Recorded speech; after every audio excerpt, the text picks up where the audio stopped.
Bienvenue à cette émission Lumière sur mon sentier, une émission durant laquelle nous sommes davantage affermis dans la parole de Dieu. Alors, après 2 mois d'absence, aujourd'hui nous reprenons avec notre émission et nous allons aborder un nouveau thème. Nous allons parler notamment de la femme durant ces quelques émissions que nous aurons durant ce mois. Et nous avons la joie d'avoir avec nous l'apôtre Philippe Chembo. Bonjour apôtre. Bonjour, sœur Sofiane. Comment vous allez? Ça va très bien, merci. Et vous? Ça va très bien, merci. Bienvenue également à vous qui nous suivez depuis chez vous. Merci de toujours être là, de rester connecté à chaque fois que nous avons notre émission. Alors, sans plus tarder, nous allons commencer avec notre première question.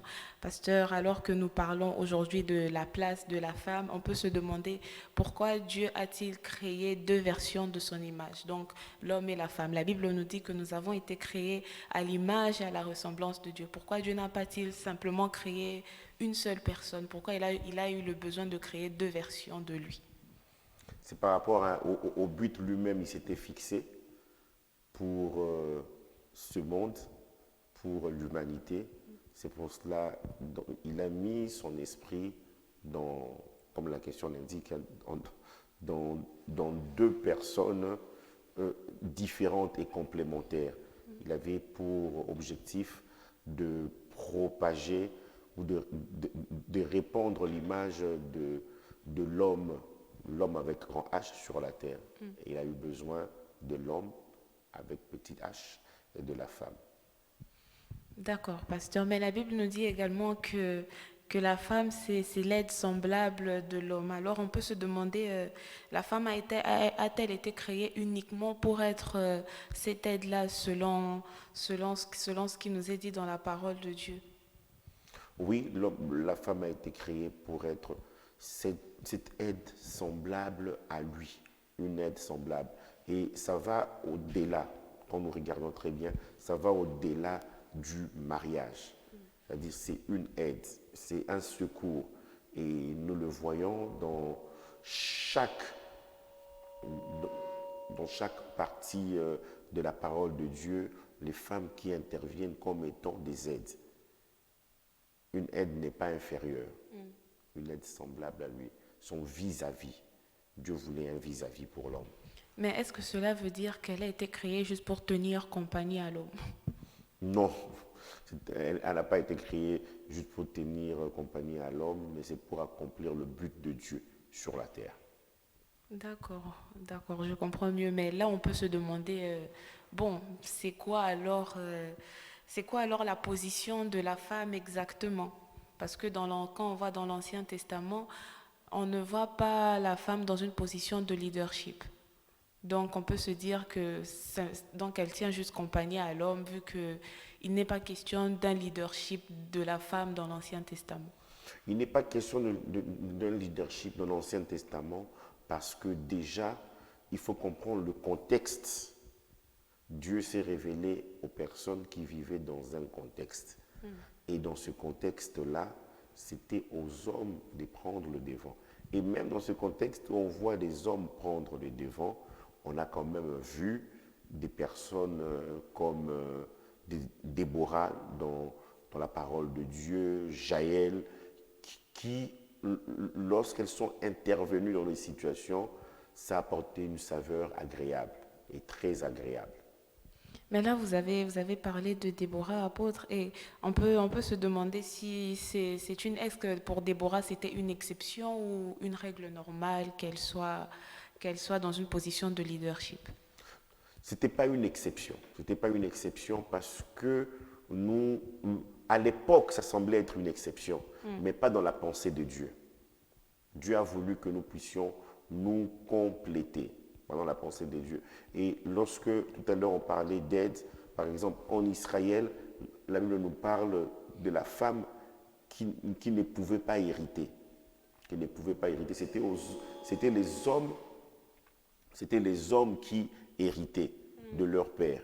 Mais un jour, Moïse a été confronté à cette situation des filles, des tsélophades, voilà.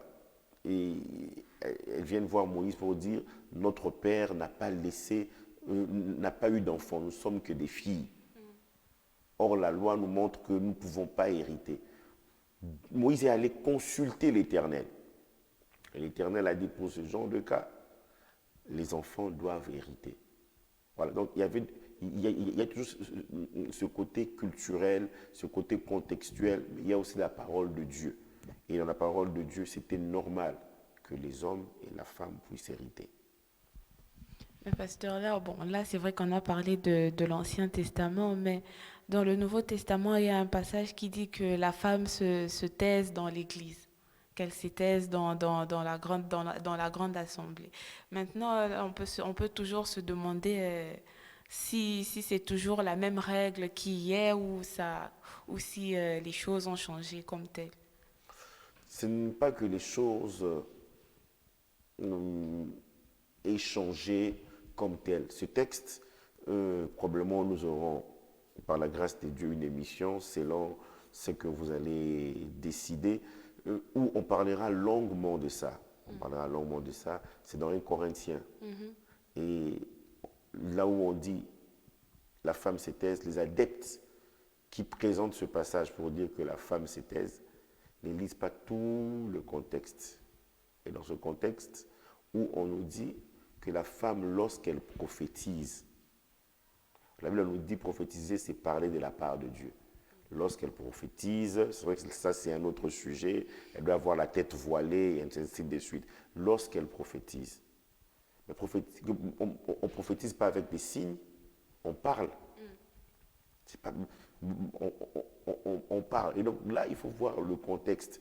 Et voilà pourquoi moi je suis d'avis que c'était dans un but de mettre de l'ordre, et parler de l'ordre dans l'Église. Et beaucoup de commentateurs bibliques expliquent que en cette période-là, lorsque l'apôtre Paul écrivait, d'abord dans les rassemblements, les hommes étaient d'un côté, les femmes étaient de l'autre côté. Et une femme pouvait se lever en plein culte, demander à son mari ce que signifiait le passage qui avait été prêché. Il y avait du désordre. Et là, on nous parle, on nous dit que les femmes se taisent. Si la femme a quelque chose à demander à son mari, si les femmes ont quelque chose, qu'elles se laissent instruire, qu'elles se laissent instruire par leur mari à la maison. Je ne permets pas à la femme de parler, ainsi de suite.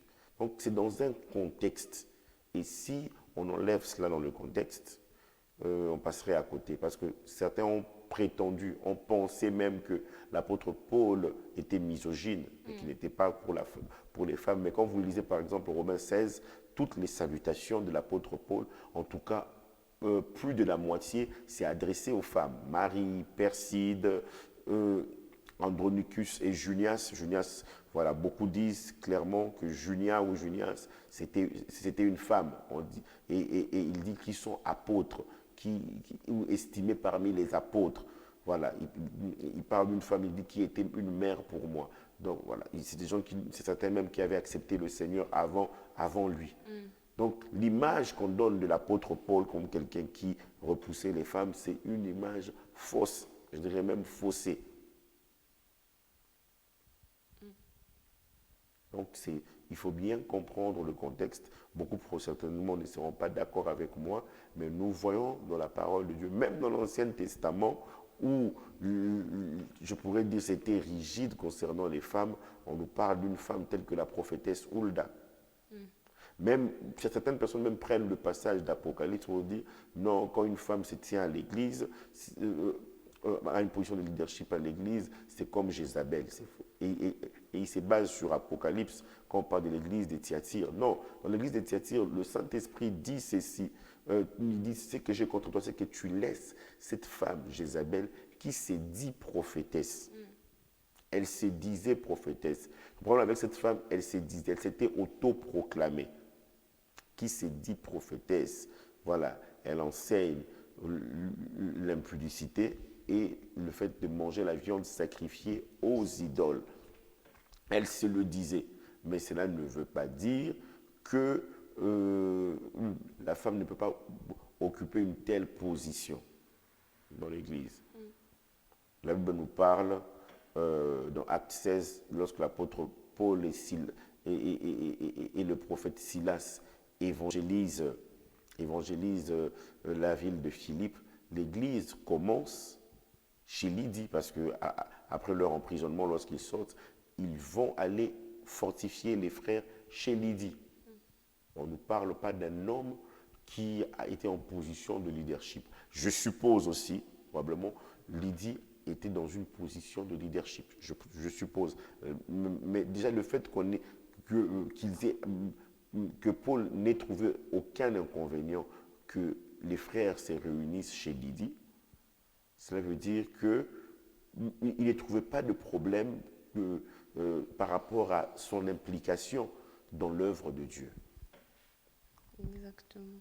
Et bon, pasteur, on peut se demander aussi, d'après ce que vous êtes en train de dire, moi je peux me demander si la femme, est-ce qu'elle est l'égale de l'homme tant dans le mariage qu'en dehors du mariage aussi, parce que la Bible nous dit que d'après la Bible, la femme est-elle l'égale de l'homme dans le mariage, tout comme en dehors du mariage? La femme et l'homme sont égaux. Quand la Bible crée l'homme et la femme, dans Genèse chapitre 1, on nous dit qu'ils dominent, c'est au pluriel, qu'ils dominent. Les deux devaient dominer. Et c'est clair, l'homme et la femme sont égaux. Donc c'est normal qu'il y ait ce mouvement où on parle de l'émancipation de la femme 50-50. Donc on peut se dire que c'est biblique alors. L'homme et la femme sont égaux devant Dieu. Et si l'homme et la femme n'étaient pas égaux, Dieu allait sauver les hommes d'une manière et les femmes d'une autre manière. Mais nous sommes tous sauvés en croyant en Christ comme Seigneur et Sauveur de notre vie. Ils sont égaux en privilèges. Ils ont autant de privilèges. Voilà. Elles ont autant de privilèges que nous, les hommes. Mais maintenant, en termes de position, c'est différent. Donc on peut occuper, le premier article même de la charte, même des Nations Unies, c'est quoi? Tous les hommes naissent égaux. Tous les hommes naissent égaux. Mais cela n'empêche que même si nous sommes égaux, il y a le directeur général dans une entreprise, le directeur financier, le directeur administratif, le RH ou bien la RH et tout. Donc il y a, je pourrais dire, un organigramme. Mais cela ne signifie pas que ceux qui sont en dessous du DG sont inférieurs. C'est ça en fait le problème. Ils sont, quand nous ne comprenons pas ça, égaux, l'homme et la femme sont égaux en privilège.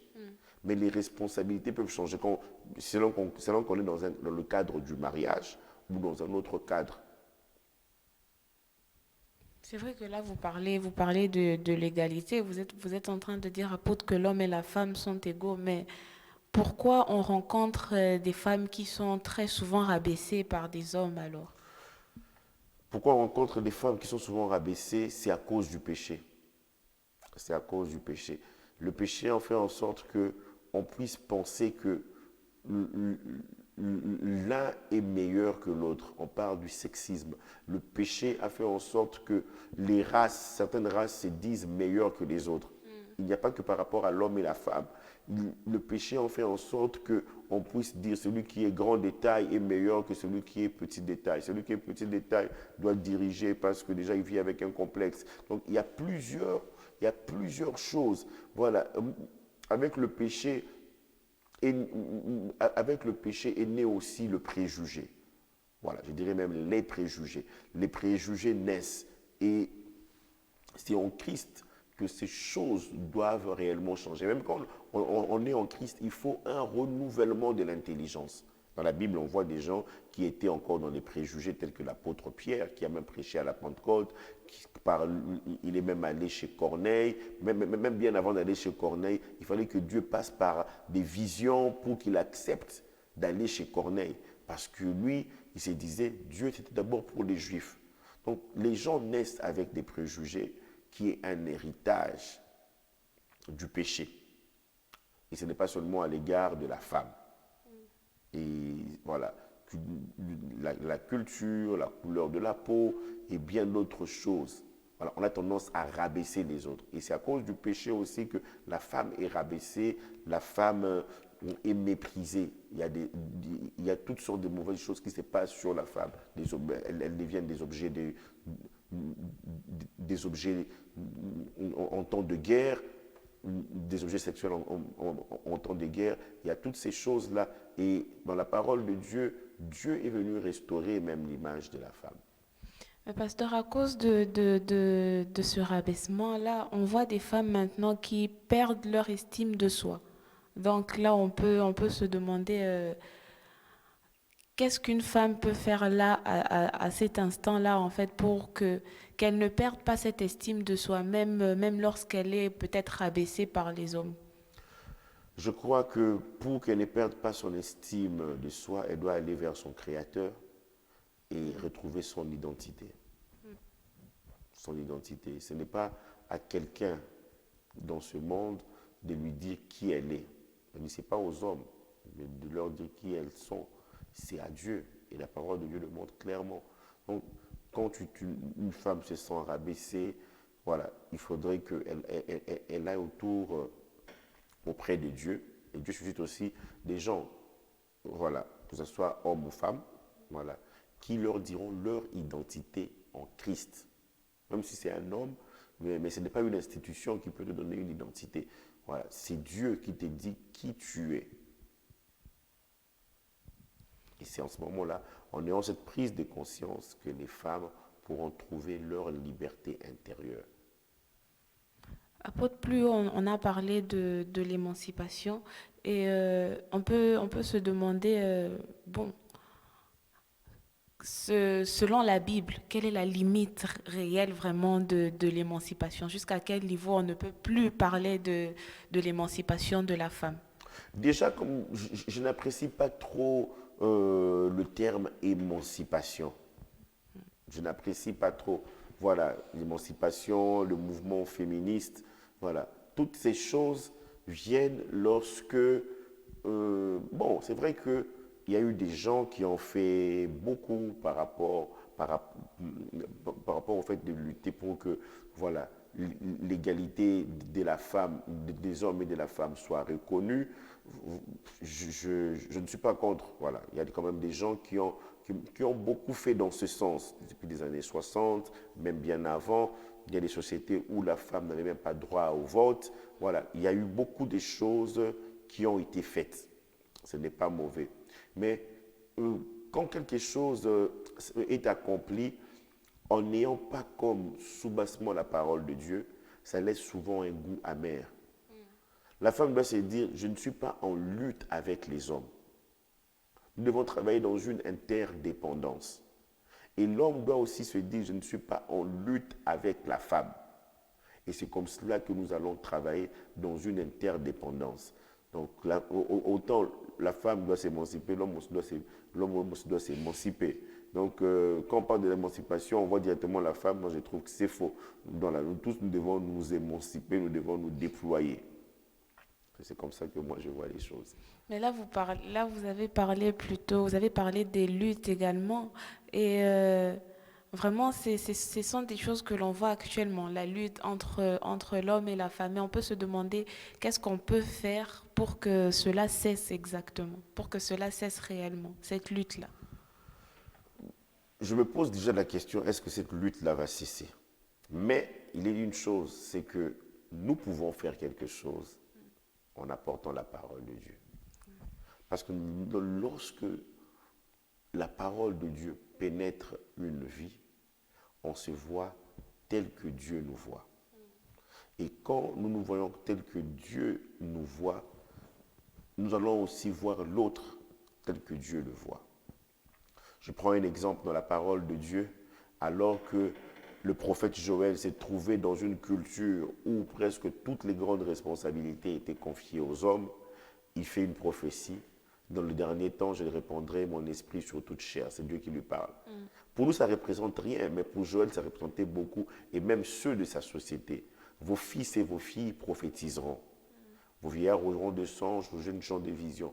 Oui, sur mes servantes et mes serviteurs, je répandrai de mon esprit. Waouh! Pour ceux qui avaient entendu cela. On parle des fils, on parle aussi des filles. On parle des serviteurs, on parle aussi des servantes.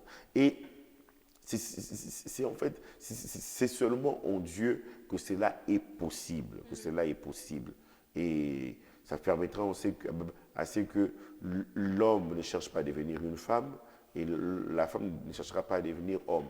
Je connais mon identité, je l'assume et j'avance. Je suis différent, je suis homme, je suis différent de la femme. Je suis une femme, je suis différent de l'homme. Voilà. Donc, apprécier la différence. Apprécier la différence. Et cela, le renouvellement de l'intelligence vient avec la parole de Dieu. Pour le faire, on doit même commencer dans les familles. Comment est-ce que les parents considèrent la femme, leurs enfants, les filles? Comment est-ce que les parents considèrent aussi leurs enfants, c'est-à-dire les garçons? La sensibilisation, si je dois le dire ainsi, utiliser ce terme, la sensibilisation doit commencer même au niveau des familles. Si déjà, au niveau de la famille, le père déjà considère comme un échec le fait d'avoir plusieurs filles ou de n'avoir que des filles, là déjà c'est un problème. C'est toute une société à réformer et il faut réformer cela avec la parole de Dieu. Les vrais principes concernant l'égalité se trouvent dans la parole de Dieu. Donc on peut se dire que la Bible ne reconnaît pas le mouvement comme le mouvement du féminisme. Le féminisme, ce n'est pas reconnu dans la Bible. Non, la Bible va au-delà des mouvements comme ça. La Bible, le mouvement que la Bible connaît, c'est le mouvement de Christ. La Bible va au-delà des mouvements féminisme, voilà, non, humanisme, tout ça, non. Pasteur, je veux lire pour nous 1 Timothée 2, le verset 15, qui dit elle sera néanmoins sauvée en devenant mère si elle persévère avec modestie dans la foi, dans la charité et dans la sainteté. Au travers de ce passage, apôtre, on peut se demander si cela veut-il dire que la maternité est une condition pour la femme d'être sauvée. Est-ce que la maternité est une condition pour la femme d'être sauvée? Non, la maternité n'est pas une condition pour la femme d'être sauvée. Nulle part, que ce soit dans le Nouveau ou dans l'Ancien Testament, on nous dit pour être sauvé, il faut avoir des enfants. La maternité n'est pas une condition. La Bible nous montre clairement que nous sommes sauvés par la foi. Nous sommes sauvés par la foi, voilà, par grâce, par le moyen de la foi. Et ce texte ne parle pas de ça. Ouais. Donc il n'est pas question du salut de la femme là dans ce texte. Non. Il ne s'agit pas du salut de la femme dans ce texte tel qu'on le comprend. Parce qu'il y a plusieurs courants qui expliquent ce texte. Mais moi, je crois que lorsque l'apôtre Paul était en train de parler, il était en train de montrer que l'enfantement ne posera plus de problèmes. L'enfantement ne posera plus de problèmes, plus de dangers physiques. Moi, je comprends ça comme ça, pour la femme. Pour la femme. Et malgré le fait, je pourrais dire, des effets de la malédiction, lors de la chute, Dieu va sanctionner l'homme, la femme et même le serpent. Voilà, malgré ces effets-là, Dieu il permettra à ce que la femme puisse enfanter. La femme peut compter sur le Seigneur qui va le préserver de tout problème, de tout danger lors de l'accouchement, lors de l'enfantement. D'accord, ça se comprend mieux maintenant. Mais pasteur, on entend souvent aussi parler de l'intuition féminine et on peut se demander qu'est-ce que la Bible en dit exactement. Je crois quand même que le mot intuition, peut-être certains peuvent dire que, bon, je voulais pas, je voulais pas dire que ce n'est pas dans la Bible, non, parce que dans la Bible aussi, il y a des mots, peut-être on ne voit pas, mais quand on remonte à l'original, on se rend compte que c'est ce que ça signifie pour nous en français, l'intuition. Je crois que ce que l'on appelle intuition féminine est quand même dans la femme. C'est-à-dire, elle peut sentir des choses. Moi, je le crois, je le crois. Mais je n'ai pas un fondement biblique. Mais dans la Bible, quand même, nous voyons cette femme dans 2 Rois, on pourrait dire poussée par l'esprit. Il y a une sensibilité à sentir des choses. Je me dis, cette femme dit à son mari qui était vieux, alors que Élisée passait souvent à Sunem, la Sunamite, cette femme de distinction, dit, je vois que cet homme qui passe à chaque fois, c'est un saint homme de Dieu. Voilà, construisons-lui une chambre, voilà, avec une lampe, avec une chaise, avec une table, et à chaque fois qu'il viendra ici, il pourra se retirer. Elle a détecté quelque chose en Élisée que cet homme, que son mari n'avait pas forcément perçu. C'est pour montrer que Dieu, il dote à la femme des capacités autant qu'à l'homme, mais avec chaque être une particularité. Donc, moi, je peux me permettre de croire à ce qu'on appelle l'intuition féminine. Donc l'intuition féminine, c'est une capacité que Dieu a donnée à la femme. Oui, moi, je le crois. Mais bon, euh, on dit que la femme, elle est souvent très émotionnelle, très sensible. Maintenant, on peut se demander à quel moment savoir que l'intuition féminine là, de la femme, c'est pas relié d'abord à ses émotions ou à ce qu'elle peut ressentir, voilà, ce qu'elle vit actuellement. Et que Moi, c'est- j'aimerais dire une chose. Souvent, quand on parle, on dit, oh, la femme, elle est émotive, émotionnelle. Nous devons savoir que les émotions ne sont pas mauvaises. Les émotions ne sont pas un péché. Bon, ça dépend aussi de quelle émotion on peut avoir. Quand on parle de l'émotivité, euh, la personne est dans ses émotions, il y a plusieurs émotions, des bonnes émotions et des mauvaises aussi. Il peut y avoir la colère, il peut y avoir la joie, il peut y avoir le fait de ressentir des choses et tout, il faut un tout. Il faut un tout.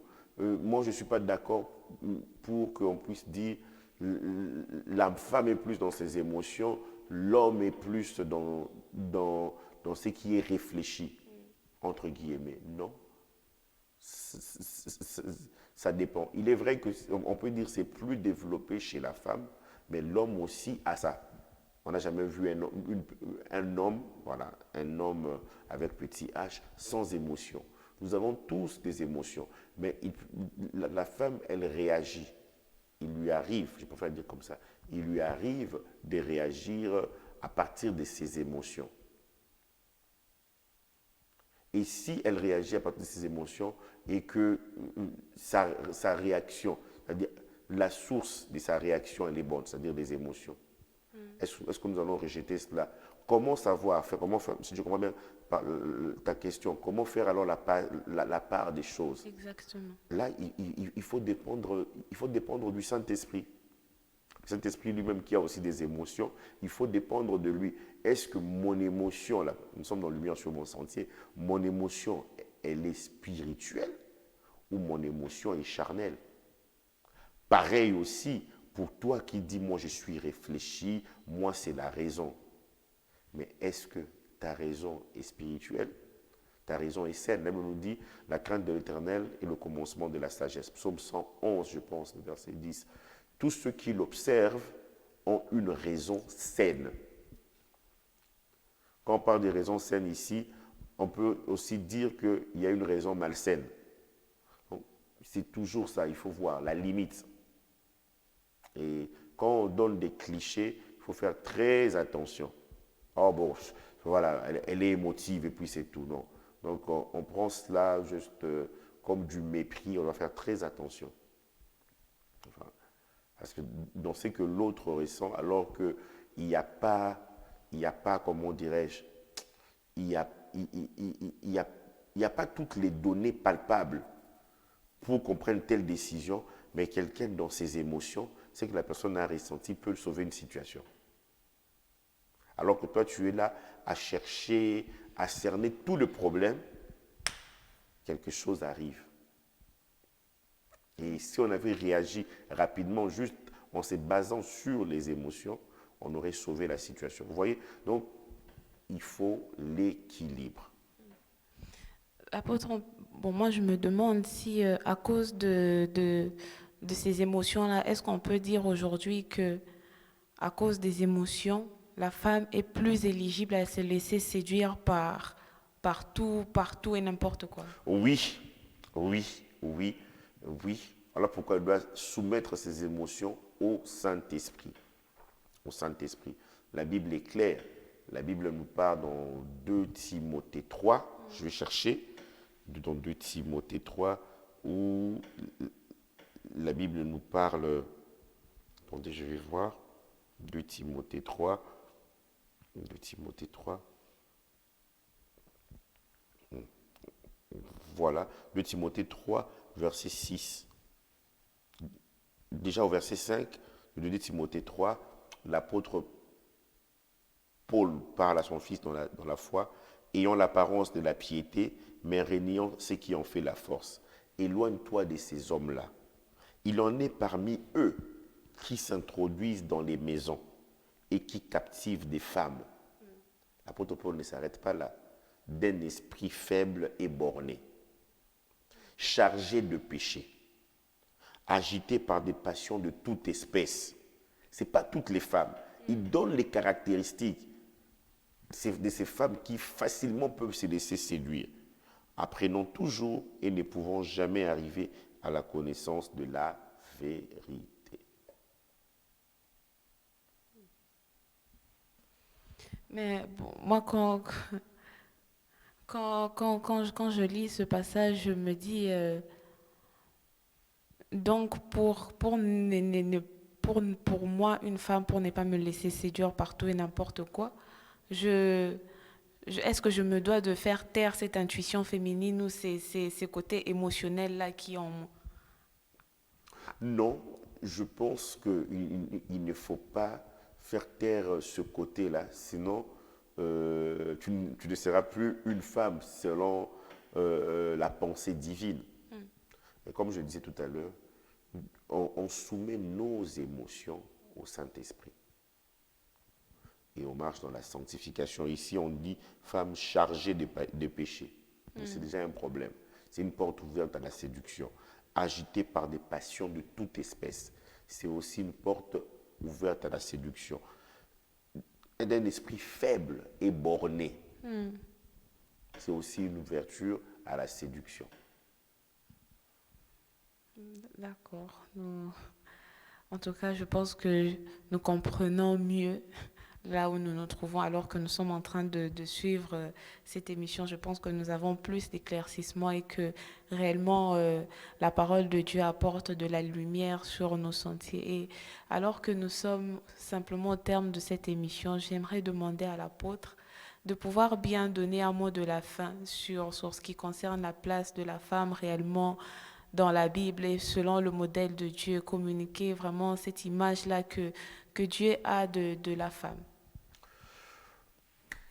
Merci beaucoup, ma soeur Sofiane. Dieu, j'aimerais juste dire en finissant que Dieu, il aime la femme, autant la femme que l'homme. Et Dieu, il a des projets de paix et non de malheur pour la femme. Le désir de Dieu est que l'homme et la femme travaillent ensemble pour que son but soit atteint et que ce jour-là, les hommes et les femmes puissent être enlevés. Il n'y aura pas un enlèvement pour les hommes et un autre jour, Dieu va enlever les femmes. Voilà. Donc, c'est l'esprit. On a le même esprit. On a le même esprit. Lorsque Dieu a soufflé sur l'homme, c'était bon. Dans l'homme avec grand H, il y avait la femme à l'intérieur. Et lorsqu'il a parlé, la femme a existé. Et c'est le même souffle qu'il y a dans l'homme, c'est le même souffle qu'il y a dans la femme. Donc, ne passons pas à côté en plaçant avant tout la tradition, mais plaçons la parole de Dieu pour voir ce que la parole de Dieu nous dit. La Bible nous parle de Jésus-Christ lui-même qui dans son ministère était accompagné par les femmes dans Luc chapitre 8, parce que ces femmes avaient quelque chose à apporter aussi dans le ministère de Jésus-Christ. Donc, et puis j'aimerais dire aux femmes, ne laissez personne vous écraser, parce que vous avez du prix aux yeux de l'Éternel. Et n'écrasez pas les autres. Ne cherchez pas à revendiquer quelque chose auprès d'un oppresseur. Allez auprès du Seigneur qui va vous montrer votre identité, qui va vous révéler qui vous êtes en lui. Et vous allez rayonner de sa gloire.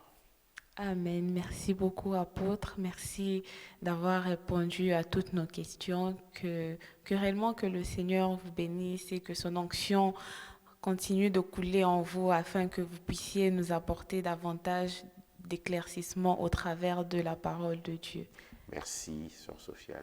Nous vous disons également merci à vous d'avoir suivi cette émission. Merci d'être là, présent. Et nous vous rappelons également que si vous avez des questions, vous pouvez nous les faire parvenir au travers du numéro qui s'affiche sur vos écrans et l'apôtre y tâchera de répondre lors de nos prochaines émissions. Que le Seigneur vous bénisse et nous vous donnons rendez-vous le mercredi prochain. Excellente suite de journée à vous.